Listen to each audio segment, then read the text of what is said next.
Hi, this is Amy-Elyse Neer, and I'm going to show you how I made the desktop theme for Windows, Hills and Sky.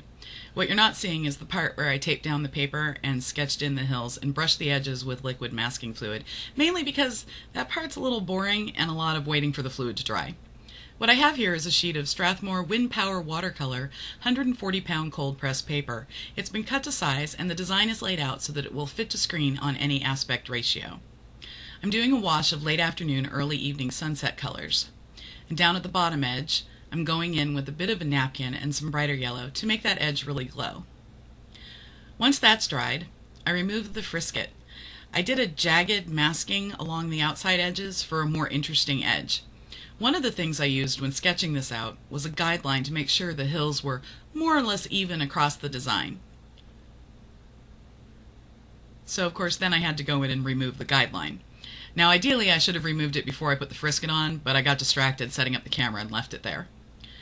Then I went in with some sap green, shaded it a little differently with phthalo green for each, and blocked in the hills.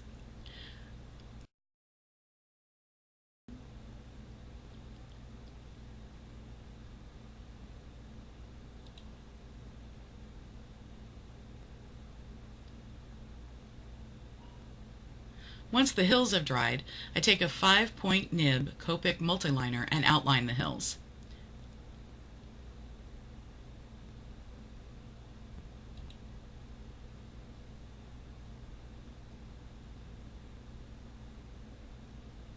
Then I go in with a little clean water to clean up some of the edges and do some blending to make sure each hill is visually separate from the others, and also to make the color a little more even in some areas.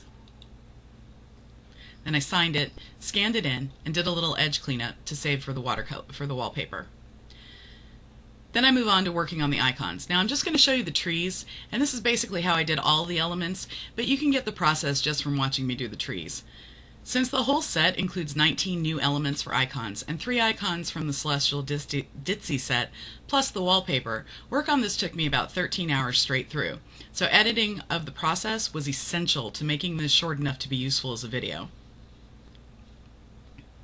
To do the trees, I started with a taped down piece of watercolor paper and I ruled out where I wanted the guidelines to be, the proportions I wanted for the trunks and foliage. Once I got them down and the ink outline on, I used a bit of tracing paper to make a copy of the trees, since the shapes and proportions will be the same on each set. Then I lined the back of that with a Derwent 9B graphite pencil and set it aside for later. Once the ink line is where I want it, I erase the pencil sketch and start painting in the elements.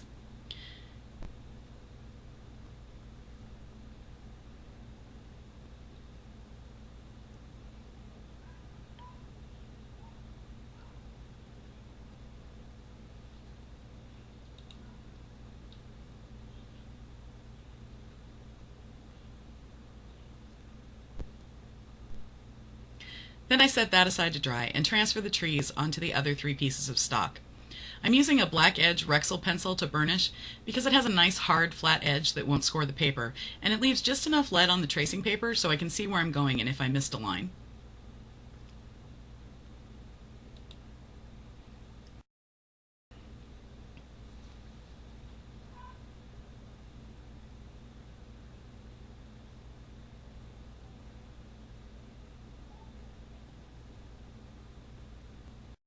You may have noticed that a few of my brushes have had their butt ends sharpened in the pencil sharpener, and this is why.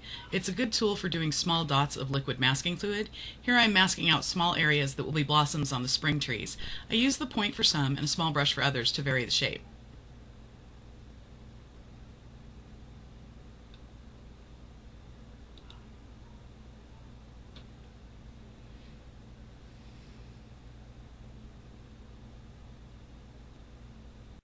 For the winter set, I still start with the same graphite line as the other sets, but the pine tree gets globs of snow, and the 2 other trees get a filigree of branches to fill in the shape.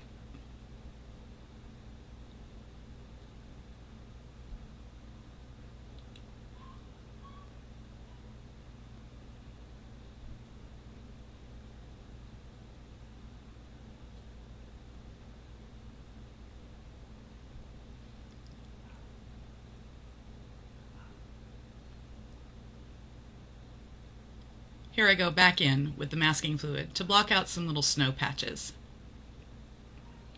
While the masking fluid dries on the spring and winter set, I do the colors for the autumn set.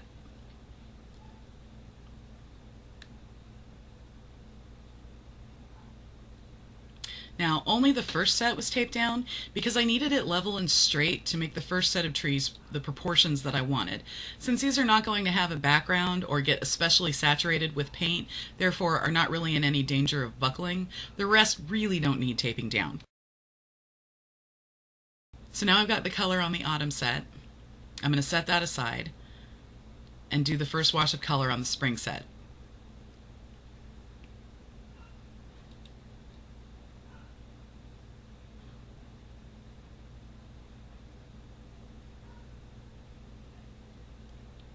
I set that aside to dry and do the color on the winter set.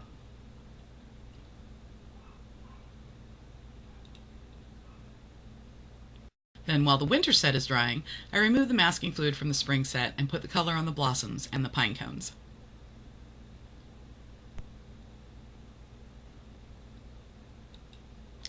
Then I set that back aside and finish off the winter set with a little pale blue outline and shading to the snow globs and some lonely leftover fall leaves on the branches.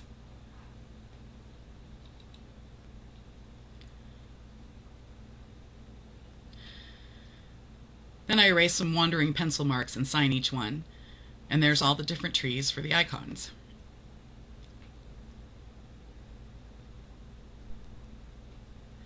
Spring, summer, autumn, winter. In addition to the trees you've seen, the set also has a few other elements.